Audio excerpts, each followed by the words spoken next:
grass withers and the flower fades, but the word of our God stands, and it stands forever. Let's pray. God of mercy, I confess to you this morning I am a dry riverbed, clay baked hard and cracking under the naked sun. But you have the living water, and you're faithful. By your grace, by your mercy, pour through me like the spring rains, like the thunderstorms of fall. Pour through me to water this dry ground, that you may be glorified and your name be praised, and we, your people, be built up in your image. Amen. 2 weeks ago, I preached a sermon in which I spent a fair bit of time talking about all the connections between the gospel reading for that morning and the preceding 2 chapters. This is not that sermon. Luke, in the course of assembling his gospel, being not obviously one of the original disciples himself, gathered a whole lot of stuff. Sayings and stories and just fragments. And there were a fair number of them that he wanted to use that weren't part of anything bigger. And so the way he dealt with these is by sticking them in between the main sections of the narrative. You'll get the long block, and then there's a few things that don't connect really to anything particularly that happens before or after, and then it's on to the next thing. And verses 1 to 10 of chapter 17 is one such insertion. It's comprised of 4 brief scenes of Jesus teaching his disciples. And the compilers of the lectionary, in their inscrutable wisdom, judgment, thoughts, whatever, have given us 2 of the 4. And I thought at first about just making it simple, just picking one. Just kind of narrow it down further, and one thing that all goes. Because really, if a biblical text, any biblical text, seems to lack unity and coherence, it's very easy to just sort of chop it up like a butcher. Take it apart at the joints, and just have the various slabs of disconnected meat. And so, for instance, there are several major commentators on Matthew who take this approach to the Sermon on the Mount. If you've ever heard me talk about it, I think that's a travesty, but that's a whole other series of sermons. And one of the things that Regent really taught me, that my professors there really modeled for me, was to resist that easy assumption, to look for connections and structure. One of my enduring little fragments of memory, is Gordon Fee in a chapel service one time talking about Bruce Waltke, who was our senior Old Testament prof. They were very dear friends. And marveling, Bruce had at that time his commentary on Proverbs coming out, and marveling, Bruce actually managed to find context in Proverbs, which is really, it's a pretty impressive thing. So I decided to see if I could find a common thread between these 2 parts of our passage this morning, between these 2 disconnected chunks that just sort of got stuck together. And spoiler alert, I think I found one. As you'll see in a little bit, you can decide what you make of it at the time. But before we get there, obviously we need to spend some time with each section in turn. And so in verses 5 and 6, the disciples ask Jesus to increase their faith. Give them more faith, strengthen their faith, however you want to think about it. And in their request, they sound a lot like modern American churchgoers. And if in my experience I've heard this sort of prayer more often in my time in the Vineyard and hanging out with other charismatics and Pentecostals than I have in my time in Presbyterian circles, I could be really snarky and say that's only because charismatics and Pentecostals and Vineyard types care more about their faith than Presbyterians do. Not completely fair, but there is a reason that we are sometimes referred to as the frozen chosen. But you do, it just gets couched differently, really, among Presbyterians. You find it across the church. This idea that how much your faith, or how much faith you have, I should say, the size and strength of it is important. It's a common belief. It's an easy and understandable belief. Unfortunately, it also happens to be completely wrong, as Jesus proceeds to illustrate. And so, He holds up a hand and he says, look at this mustard seed, if you can see it peeking out from between my fingers. Even if you have only this much faith and everything else you have is doubt, you can command this mulberry tree to be completely uprooted, teleported to the sea, and grow there. And it will obey you.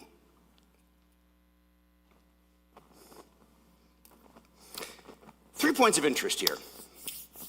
Beyond the fact that I have a mustard seed sitting on my sermon text, because you can't really just grab one. Have you ever tried to uproot a mulberry tree? Anyone ever gone to war on mulberries? I know some of you have heard stories about my wife's year-long war on the yucca plants on our property. Literally, since we moved in 18 years ago, she's declared victory more than once. Always to be followed shortly thereafter by a yucca cropping up somewhere.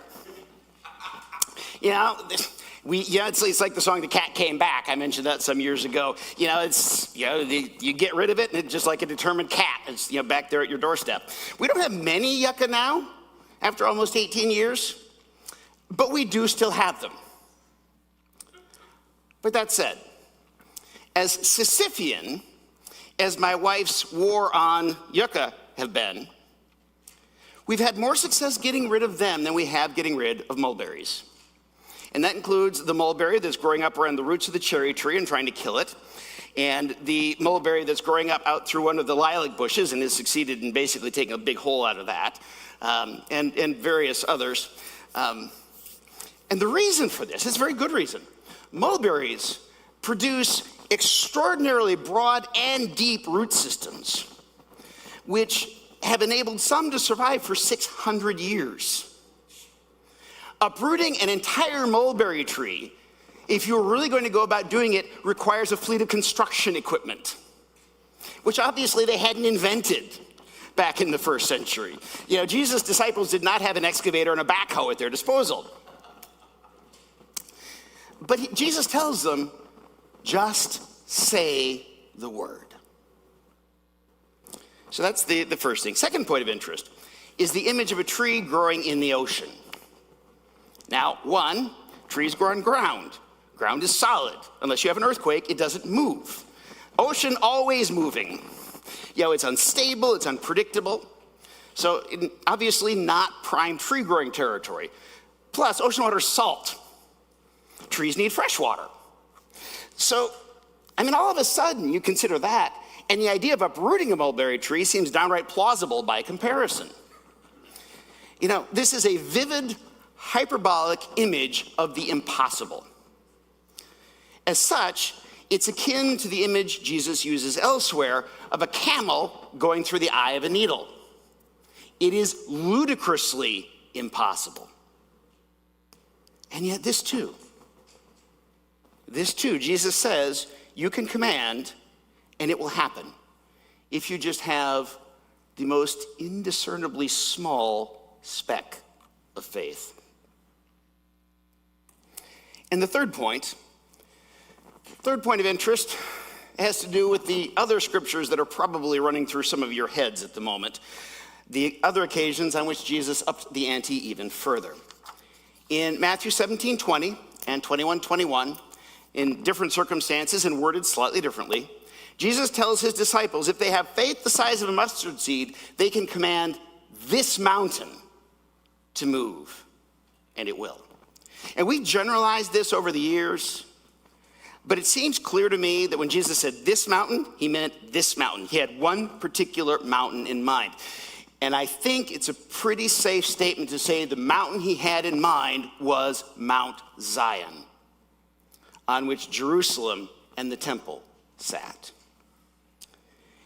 And why does that matter when Zion is fairly short as mountains go? Look at Psalm 125:1. Those who trust in the Lord are like Mount Zion, which cannot be moved, but abides forever. We've moved from the practically impossible to the logically impossible to the scripturally impossible with no less assurance. You know, we're verging rapidly on the utterly inconceivable here, and yet Jesus says, if you have mustard seed-sized faith, you can command it and it'll happen. Now let's be very, very clear about something, because these texts have regularly been used by the church to say the opposite of what they mean. Jesus is not saying faith can move mountains. You know, the ultimate example of this for me is a song that was released by Kim Boyce in 1989 titled Faith, which got heavy airplay on Christian radio, which is why the chorus has been living rent-free in my head for the last, what are we up to now, 36 years? The chorus declares this: faith can move the highest mountain, turn deserts into fountains, part the mighty waters of the deepest sea. Faith can make a broken heart mend, bring the rain from heaven. Faith can even change the course of history. Many, many people believe that, but that is categorically wrong. Faith does none of those things. Not one of those things has ever been accomplished by faith. God does those things. And that's why even faith the size of a mustard seed is sufficient, because we only need enough to make the connection. And this was captured beautifully. Some of you know, a week ago, last Friday, I went down, our Presbytery of the Midwest was having our September meeting. It was down at Covenant Church in West Lafayette, which is Bronwyn's church down there. And so she went along with me and, volunteered, got to be right in the middle of all sorts of things with all sorts of people she's really missed. And, I realize Presbyterianism is kind of a weird world for those of you who aren't part of it. But one of the permanent officials, really the senior permanent official, senior administrator of the Presbytery, is the Presbytery stated clerk. It's a part-time position. They're responsible, obviously, for recording all the stuff, for parliamentary matters, and just basically kind of managing the administration and the executive functions. And for our presbytery, the current state clerk is a teaching elder. He's a pastor up in Flint, Michigan, by the name of Pete Scribner. And, Pete, we've kind of butted heads on things a couple times over the years. Among other things, he's one of the leading complementarians in the presbytery, but always very gracious to most of us who disagree with him. But I have a lot of respect for him because he's a man whose integrity goes on for miles. And he told the story, opening his report, of driving down from Flint to somewhere in western Indiana, for a meeting. And getting partway along, and as he put it, the red line on Google Maps kept growing longer and longer and longer, and finally it rerouted him because of a major accident on the freeway. And then he got rerouted again because of a bridge closure on a state highway. And so, those of y'all who've been around this state and the rural areas for a long time, what the rest of it looked like. He's, a lot of miles weaving around on county roads through, a lot of places the size of Packerton. And in one of those little towns, he saw this on a church sign: we're a little church, but we serve a big God. That is the understanding and the mindset that Jesus wants us to have. What matters is not the size of our faith or of anything else about us. What matters is the size of the object of our faith. That's why our idols will always betray us in the end. It's why our persistent efforts to find salvation through better laws and better politics will always fail. It's why my first political principle anymore is Psalm 146:2. Put not your trust in princes, in mere mortals who cannot save. You don't need bigger faith. You need faith in a bigger God. If you understand how big God is, then if he calls you to do the impossible, the implausible, the unbelievable, the ridiculous, if you have barely enough faith to do what he tells you, It will happen. It doesn't matter if your faith is big enough. God is big enough. If you want your faith to be stronger, act like it already is. And as we turn from there to verses 7 to 10, I want to invoke the spirit of the least remembered great American leader of World War II, Admiral Ernest J. King, who was known facetiously to the Navy as Uncle Ernie. Admiral King was made Commander-in-Chief, Atlantic Fleet in 1940. Then, after Pearl Harbor, promoted to Commander-in-Chief, United States Navy. A few months later, he was also appointed Chief of Naval Operations, making him the only man in American history to date to serve as both COMINCH, the Senior Operational Commander for the U.S. Navy, and CNO, the Navy's Senior Administrative Official, at the same time. He may have had more to do than anybody but FDR with how the war was won. But the thing is, Uncle Ernie didn't cooperate with the press.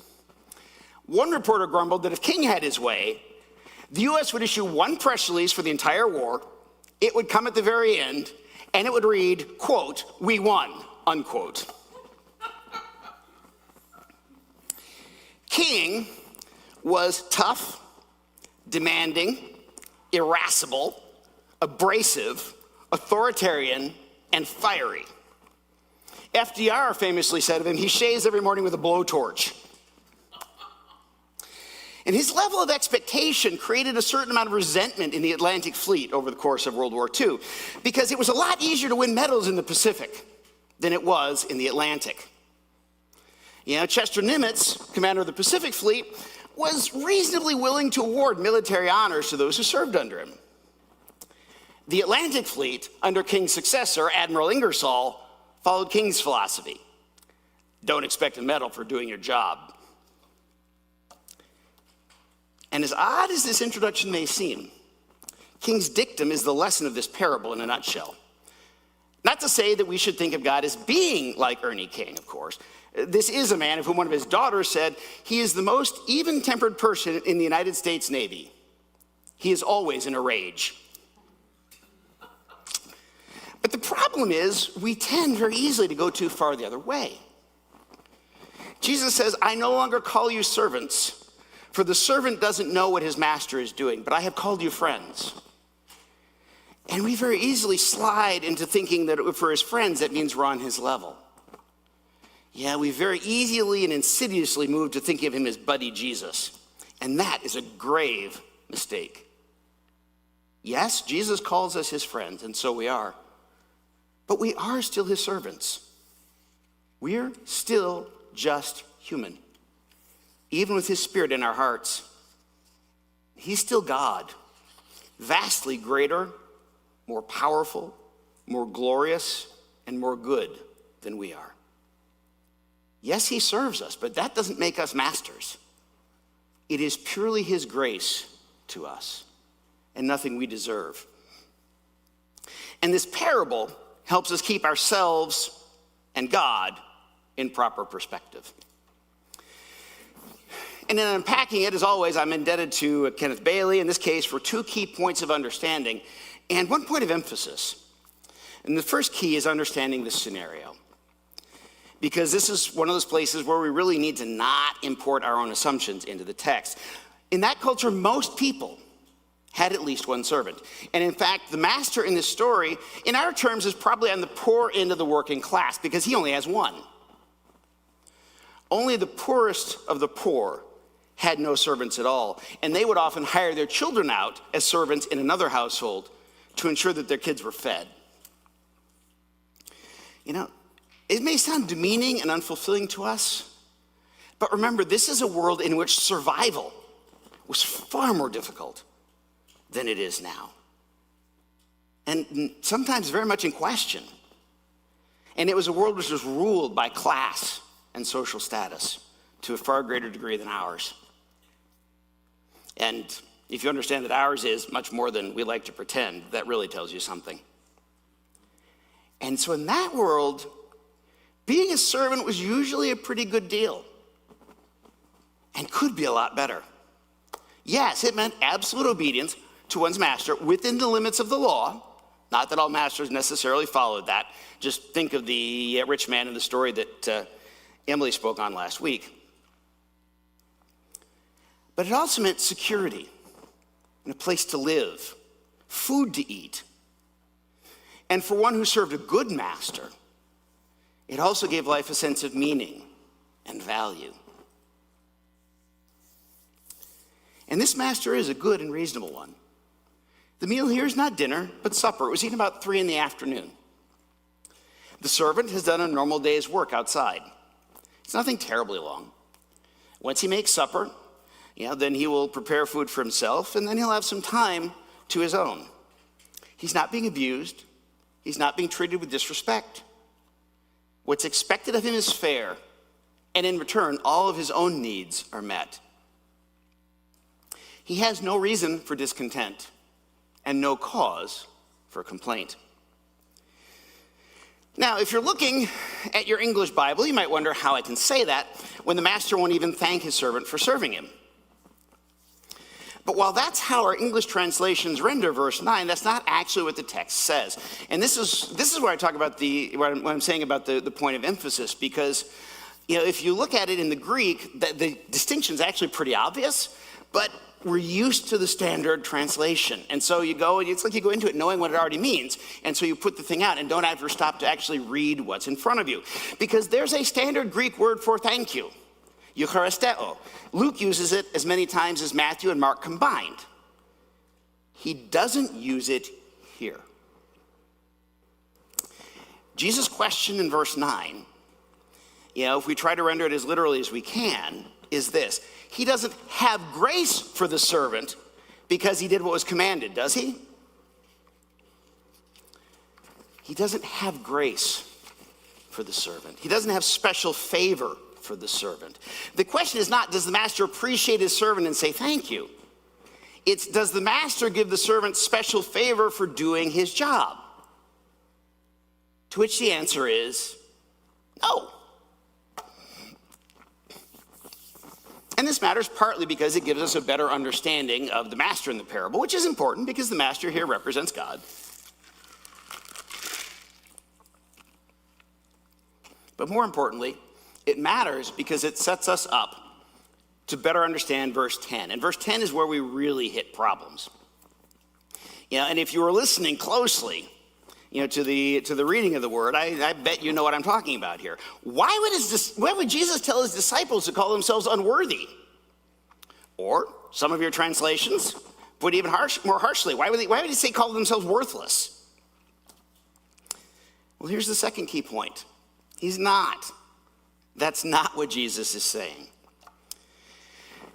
The word that the NIV translates as unworthy here literally means without need.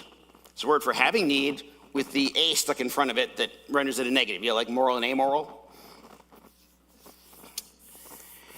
And of course, it's understandable how it moves from without need, just sort of bare literal meaning, to unneeded, unnecessary, and then gradually worthless or miserable.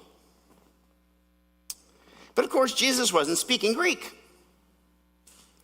And if we take that literal meaning without need, we get something which makes perfect sense for the Jewish culture in which Jesus lived and taught.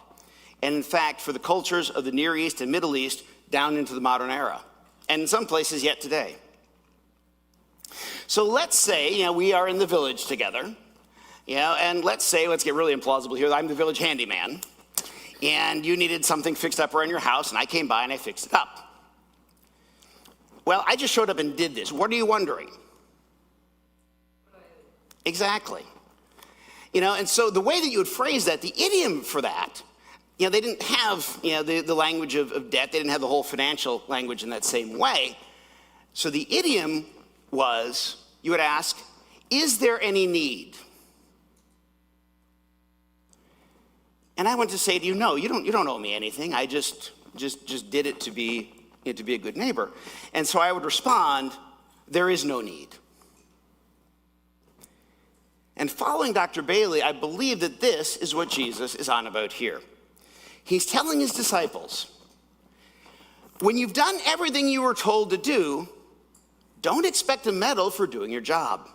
Instead, say, we're your servants in whom there is no need, which is to say, you don't need to pay us extra for doing what you pay us to do.